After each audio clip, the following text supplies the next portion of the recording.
வணக்கம் நேயர்களே, welcome back to another episode on Vada Poche Tamil podcast. We are now available on most streaming platforms, which is Spotify, YouTube, Apple Podcasts, Google Podcasts, or எந்த podcast பிளாட்ஃபார்மில் நீங்கள் கேட்குறதா இருந்தாலும் நீங்கள் அதை கேட்டுக்கலாம். நம்மள சோஷியல் மீடியாவில் நீங்கள் ஃபைண்ட் பண்ணலாம் at Vada Poche Tamil podcast, Instagram and TikTok. Leave us a comment, message அனுப்புங்க. ஏதாவது ஃபீட்பேக் இருந்தாலும் சொல்லுங்கள். We'll definitely reply to you guys. So please reach out to us and let's have a conversation going. Enjoy the show. So what do you eat for breakfast? Huh? I don't eat for breakfast. I don't eat anything for breakfast now. Really, man? No. Why? Because I don't wake up for breakfast. நான் எந்திரிக்கிறது lunch டைம்டா. சரி, இந்த மற்ற 2 பேர் காணோம் எபிசோட்ல. நல்லது, editing தப்பிச்சுது. Hey, stop insulting my friends. என் உயிர் நண்பர்கள். உயிரை கொடுத்து அந்த ஊவை மாக்கு மாத்திருங்க.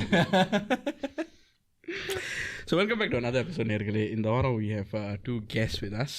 We have Aarthi and we have Arvind. So we are from House of Oracles. So this is ஏற்கனவே தடுக்கிட்டு இருக்குன்னு பார்த்துக்கிட்டு இருக்கீங்களா? So I'll tell you the mistake I made. When I reached out to them, I was like, let's do tarot reading. I was under the impression it was tarot reading. But it was not. And I told them, okay, this is what we're going to do. We're going to read about tarot reading. அவங்க மூஞ்ச பார்க்கணும். செருப்பால அடிக்காத கோலம். Like, we don't do tarot reading. We do oracle reading. I'm like, yes, you're right. So wait, what's the difference? What's the difference between tarot reading and oracle reading? So tarot reading is more structured compared to oracle reading, and we use more intuition when we are reading the cards, and we also don't predict the future, we only guide you. Yeah, so with tarot, okay, so like in New Age spirituality, everyone does tarot readings because they want to know a sense of the future, or they want to know what's happening in the future.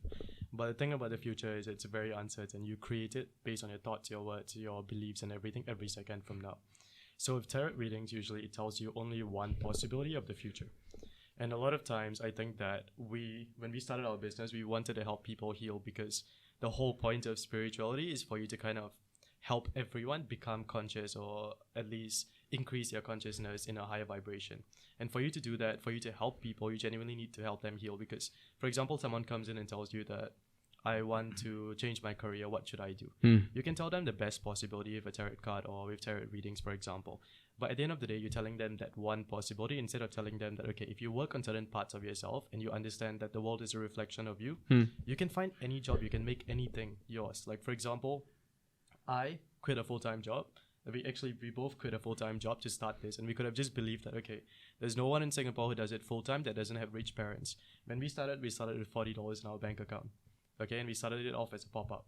And for us to build ourselves up, it's because we believed that anything is possible. We kind of took away the blocks that prevented us from succeeding, and we actually put success in front of us. And I think with oracle readings, we focus mostly on that, helping you heal your traumas, helping you heal from the past, and focus more on the present moment itself, so you can create any future.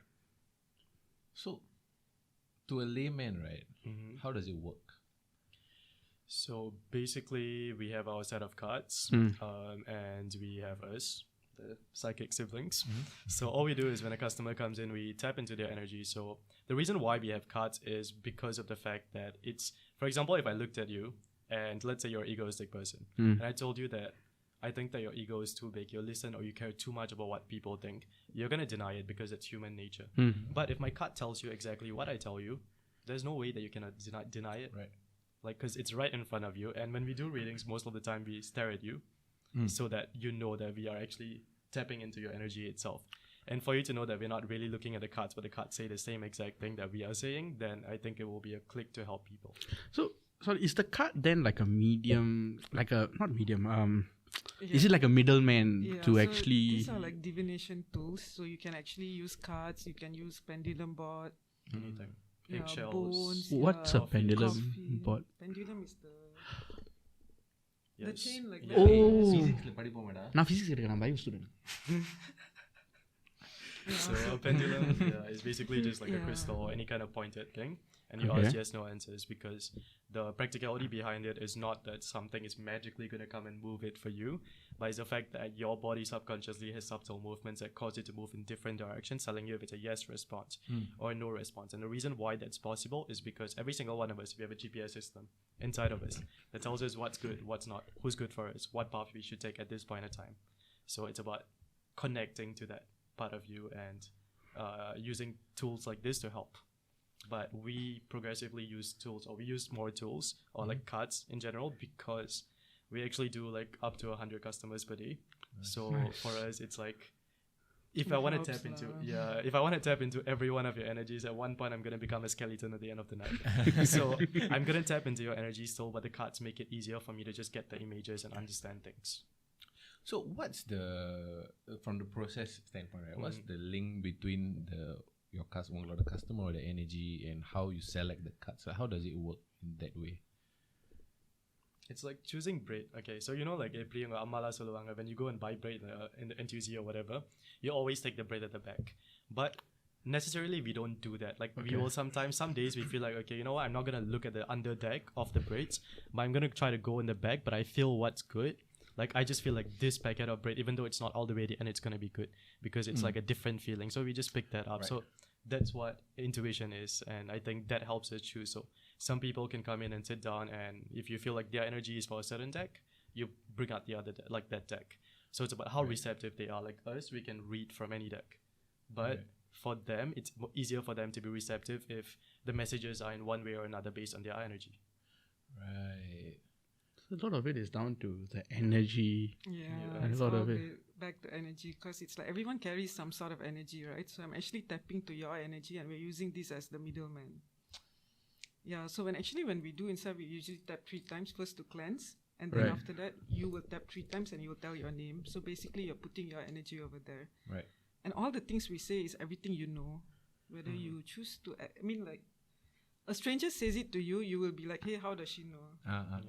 Then you will be like, okay, I need to do something. But when your mind tells it to you, you are like overthinking, giving excuses. It's very similar to what I said just now. Like if I came to a Munji and I said, "Ninga romba arrogant ah irukkreenga," like obviously you're gonna be like, "No, na ipo arrogant in there like this." You won't see your actions. But when someone else, a stranger, is like telling you all of this, you need to accept it at one point. Right. But at the end of the day, I'm not gonna force you to accept it. I'm gonna try my best to get the messages across. But if you don't get it, then too bad. I cannot do much. But so far we have only had like 4 or 5 customers that don't accept those messages. Right. A lot of people, they come in with very big egos. They break themselves, and then they come back again. They're completely different people. Okay. Yeah. So it's more like when somebody tells you something, it makes it real in a way compared to like your, like mentioning something like you're in your head most of the time. But when somebody actually acknowledges it, that it somewhat validates it in a way, Yeah. Okay, so throughout the few minutes so far, we've spoken about energy. How do you actually define that energy? Like, how do you define that when you say you're reading out energy and then pick the deck? Right? What is the energy that you're talking about? So to be honest, like even in the laws of physics, right, every single thing is energy. The reason why it's both a mix of physics or quantum physics and spirituality, where everything is only acting the way it's acting. Like for example, this mic is only this mic because we are observing it, or it's being observed, or we are perceiving it. So every single thing is made of energy. And what spiritual people have been saying for thousands and thousands of years is you create every single thing around you. Like this room is created because of us. To be honest, right now, if someone else that isn't real or physically real opened that door, there's not going to be anything. That is just going to be empty. So we are just in this room. I think everything has frequency. So what we're trying to do is try to raise your frequency right now. Like for example, we know money is a high frequency, right? And if you have all these lazy habits, how can you attract something in a high frequency? So laziness is a low frequency. Okay, like now we come with this energy, okay, not you, okay, but per se that this customer comes in a very low vibration of frequency. What is the future that even we don't have to take the cuts? What is the possible future you can see? Okay. I mean, like gloomy. I mean, it's like not your off day. That one is okay if you wake up late, but on daily basis. She's saying that because she sleeps all the time. Recharge. Okay, like if I don't wake up and do anything, I'm just lazy every day. Just sleeping in my room and stuff like that. What is my possible outcome? That same thing. And then even if I were to come to read from you, right? What are you going to say? Obviously, my future will be very dark because there's no vibration. There's nothing to do to raise my frequency, nothing. Right. But if you're already doing something and then I got a desire, okay, I want to be a millionaire, but we need to start somewhere. Like even you all, right? If you want to make this podcast successful, how many years already? But can we give up? Yeah. So like for you kind of people, it is like what y'all can do to better yourself. Yeah. Like to reach your frequency. And it's not like we don't look at you physically and judge you. Some people can be like physical appearance doesn't mean anything for us. It's just about tapping into your energy. And the moment someone sits down in front of us, or sometimes even if they walk into the store, you already know that this person whines a lot. And how am I supposed to know that they whine if they're alone sitting down there? So for example, imagine you're sitting and I'm like, you whine way too much, you complain way too much.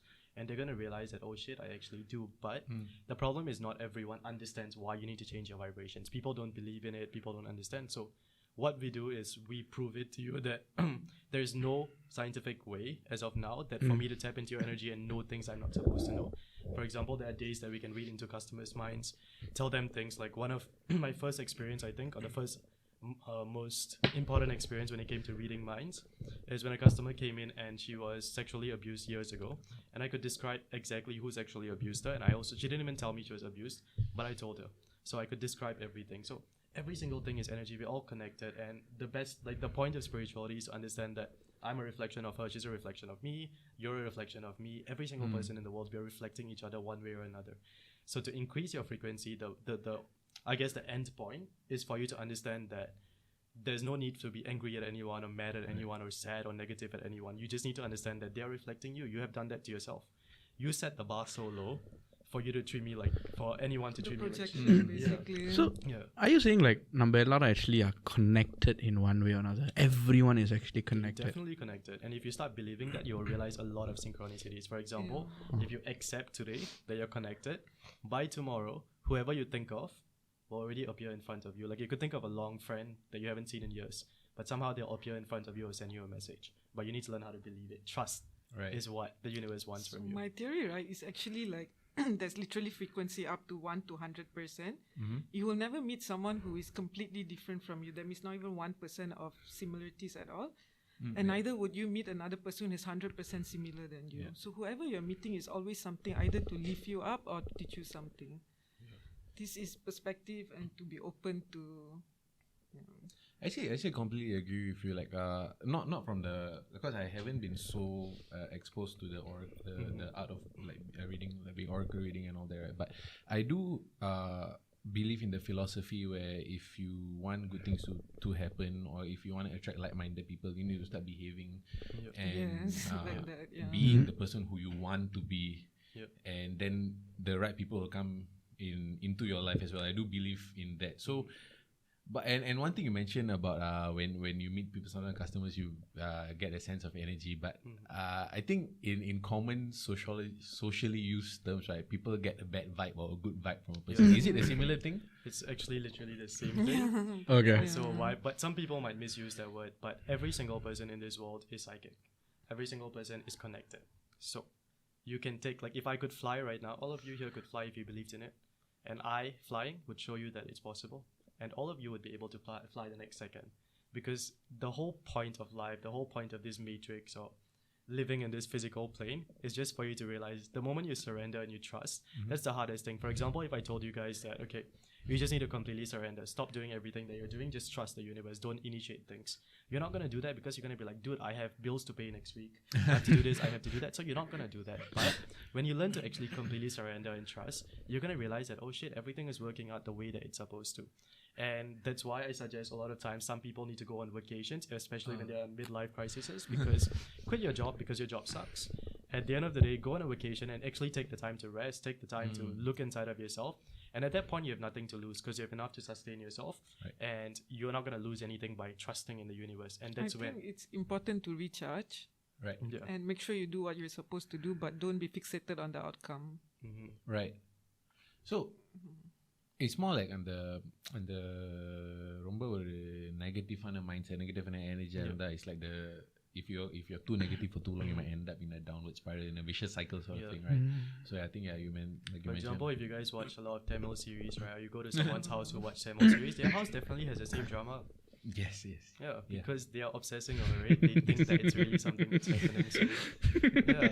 So, இல்ல ஏன் தெரியுமா நான் சிரிக்கிறேன், என் பாட்டி ரொம்ப தமிழ் படமா பார்ப்பாங்க. என் பாட்டி அந்த மாதிரி தான் கொஞ்சம் actually they start, okay, so all the plots in the drama, right, like the daughter-in-law does something, exactly. then if something happens in a real life situation, those thoughts are already planted in your sense of the Yeah, media. because from morning until night, that's what you're watching. That's what you're feeding your head. Yeah, so you watch like Mamyar drama, right? Like Mamyar, Mamaga drama, right? Yeah. Suddenly you'll have a domestic helper that's completely innocent, but you'll be like, you're gonna end up becoming that person because you're genuinely thinking that, you know, this is what's happening. Yeah. And by that, you'll actually manifest it. But in a psychological perspective, there's this thing called memories are not real to an extent. You can very easily alter memories, especially when you get older, because when you think or you believe in something hard enough, you think that you genuinely think that it's real already. So that is a common problem when it comes to older people. And That's watching, why we need to feed our mind. that's why I the need to right- cut off certain channels. Yeah. இல்ல then they'll cut off the சாப்பாடு they put சோத்துல விஷத்தை கூட போடுவாங்க அது எனக்கு நம்ப முடியாது. Actually, yeah, that's true. No something, no sapadu. Look, at that time, my mother has this habit of watching the news every day. Then the news is only negative things, right? No, yeah. I told my mom, watching this negative stuff for then I put some nonsense on the TV for her. She'll just get angry. Yeah, but Tamil news is more negative. They sit down there. Inike. Headline news. தலைப்புச் செய்திகள். தலைப்பு செய்திகள். They just like are so negative. So Humans are naturally gravitated towards the negative side of things, right? Yeah, why?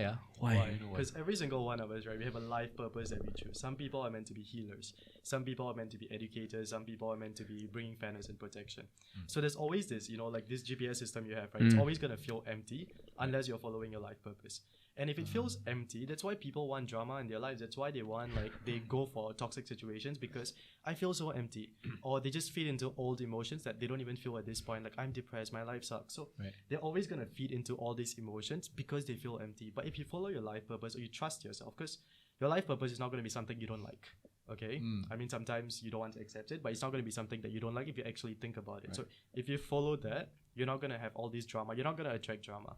If anyone says that, oh, I'm trying to be better in my life and I always attract drama, I'll really ask them, or then just like touch your heart and tell me that you don't want drama. They cannot do that. They will, even if they say that, they know that they're not being truthful to themselves. This is also like generationally, right? Like all of us have traumas that's not even ours. So like for y'all also, right? Sometimes how your grandfather feel or something that he has done, it will be running towards y'all as well. So the fear, I think there's like 2,000 generation of fear. Okay, so like for us, women is usually more on our mother's side. So even I won't know what is rape, but because my great grandmother or someone in my family has went there, that fear is already with me. Right.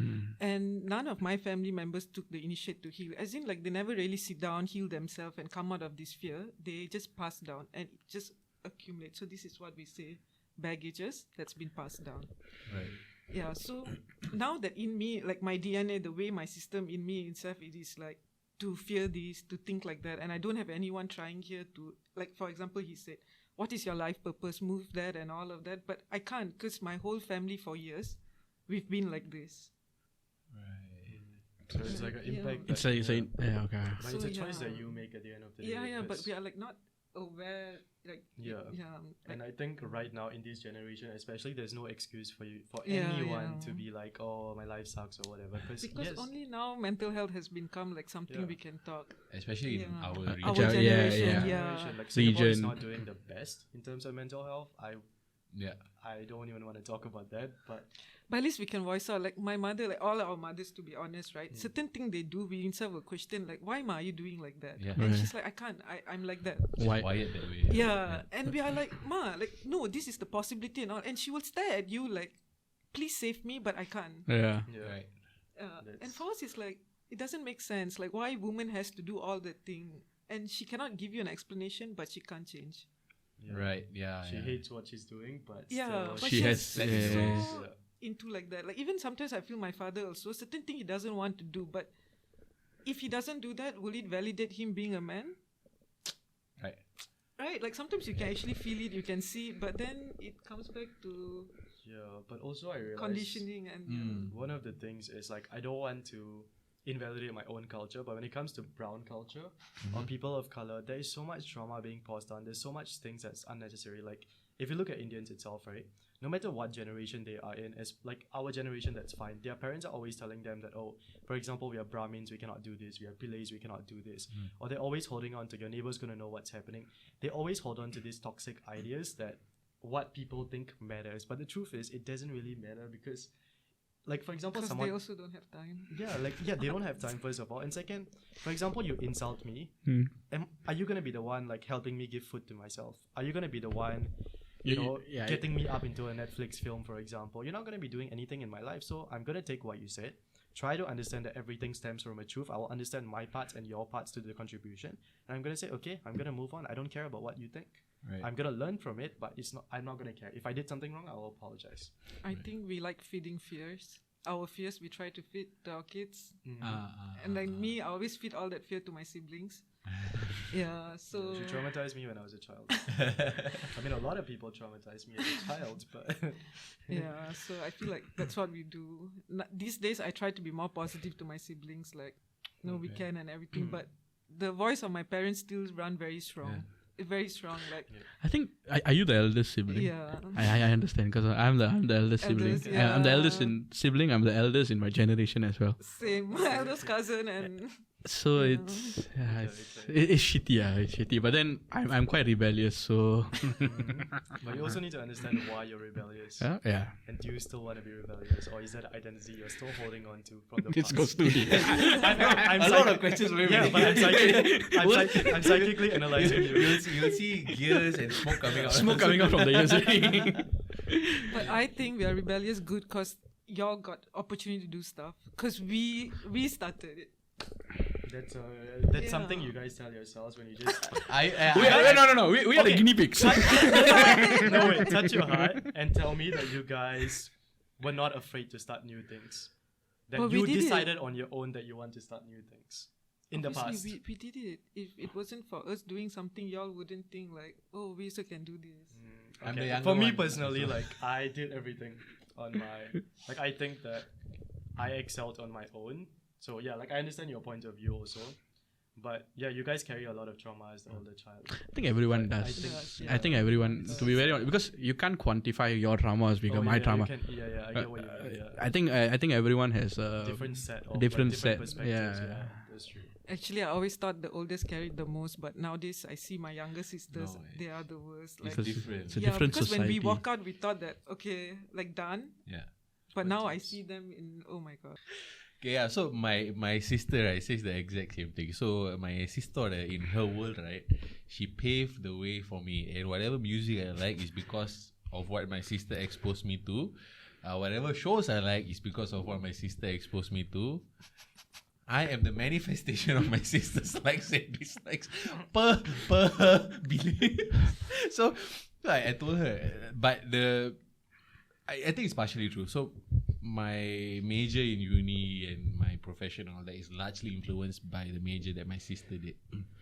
Because I'm not one of those people that or maths enthusiast or a science level. I am more of an arts sort of person, a language sort of person, which is pretty similar to my sister as well. But so she in a way paved the way. She planted that seed in my head. I do agree. But with being the younger sibling, the challenges are completely different. Because you observe a lot more. From what I've noticed, you observe a lot more. True. And you get into your head a lot more. You understand how the people within your family operate. Because most of the time, the elder sibling is told to do this, to do that, to watch out for the younger siblings and all that. But as the younger siblings, you are here people telling you what to do all the time. And then you're observing this, observing that, and then you understand, you actually know your family a lot in a certain way. While the elder sibling, it's not a bad thing. From my observation, the elder sibling is ending up more about thinking about what they should do for them, what they should do for you, that sort of things. Rather, it's more, in a way, not in a negative way, but a little bit more self-involved in the thought process, while the younger sibling is observing everything. So that's the difference that I've seen. Not that either one is good or bad, but that's the difference that I've observed. Can the other younger agree. sibling? I think in terms of my perspective, like both elder, younger siblings, we all have different sets of or perspectives in terms of the trauma we carry or whatever. So in terms of elder siblings, what I've realized is on their end, their parents have very high expectations for them. Yeah. Okay.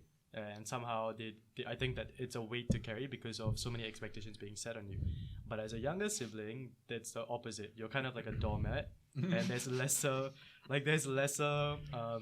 I guess expectations set on you.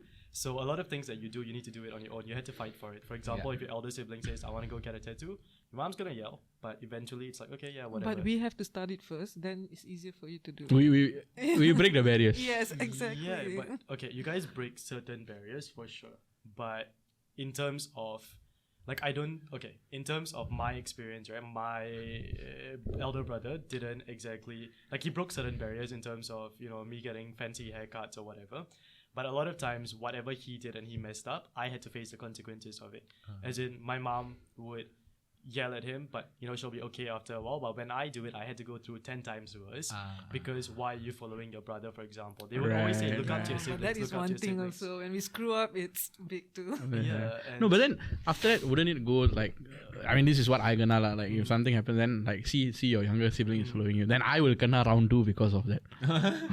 Yeah. Like, hey, நான் சும்மா தான் இருந்துட்டு இருந்தேன். Yeah, but you see, like, they will be okay with talking to you after that. But will they be okay with talking to me after that? For example, they're gonna show me a Cold War while they are still glorifying you. So, as an elder sibling, to be honest, you guys are always glorified. Or from what I've seen in my personal life and other people's lives, you're always glorified. But for the younger sibling, you're kind of like the doormat, literally. What they do, they screw up. Your elder sibling gives you instruction to do something, and somehow you get in trouble for that. Right. So it's always you being literally the doormat. One common struggle I've seen amongst other younger siblings, like so I'm in a bit of a middle ground with regards to my family. So it's only me and my sister in my house. But with regards to my cousins, which we all spend most of the time growing up together in my grandparents' house. Right? So with regards to the cousins, there are like 2 different age groups. There's one age group with the largely older cousins and the one age group with the younger ones. I'm the oldest in the younger ones. Okay. So I'm like the big brother here, but in this group, I'm the youngest. Okay. So I am like just confused. Yeah. It's like you. Yeah. So I had a question, like when you're talking about like the oracle reading and all that, right? Do you have to deal? Is it completely outside of religion? I think that we combine, like, we don't promote any religious practices or whatsoever, but we take what makes sense out of all religions. So we look at Abrahamic religions, we look at, for example, in Abrahamic religions, Islam, Judaism, Christianity, whatever. We look into Hinduism, we take some practices from there. We look into Buddhism, we take some practices from there. So we take the practical things that we can use, but we don't take other things that, like, we perceive as not making sense. Yeah. I think that it's just to help, like, we create an inclusive environment because spirituality is nothing to do with, like, it has to do with God, but it doesn't matter what God you believe in, because think about it this way, okay? If God is all great, why is it that there are 10 different gods then? So basically it just has to be different versions of that same God, right? So I think that is a lot of times when religious people take things into context, they don't really actually, like, they take things that don't make sense. And I think that at one point logic does play a role when it comes to religion. I think I have this belief humans are driven by their beliefs. Definitely. And the belief illati, they just stop functioning. Yeah. So one of the beliefs is religion. Religion is like, சாமியை கும்பிட்டாக்கா எக்ஸாம்ல நல்லா பண்ணுவேன், something like that. So and the belief, I know it's I find that transaction. It is. So like, you can quote it as transactional. I'm not shitting on any religions, don't get me wrong. But this is my opinion, where I think we are driven by beliefs, and maybe spirituality is the word you can use to actually say. It's like an umbrella thing. So basically, what you believe in is like, you could, it doesn't matter what God, like, you go to church, you pray. I'm just asking you to trust God and actually trust. Because no matter how religious you are, like, there are people, right, clients who come in, they're very religious, and they encourage other people, like their friends, not to do it because it's forbidden in Christianity and whatsoever. But for me, like, it's just like, okay, but in your life you talk so much about faith, but you don't even believe in your God 100%. So I don't think that you're in a place where you should talk about faith at all. Because you believe in God. If you genuinely believe in God, it's 100%. There's no, I believe in God 70%. All these people are just finding a reason to make rules in their life, and so to control everyone else. And I am not, even if I get cancelled for this, I really don't care.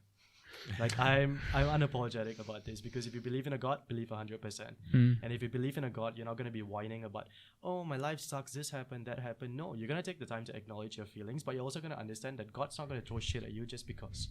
God is going to give you lessons. And if you take those lessons, great.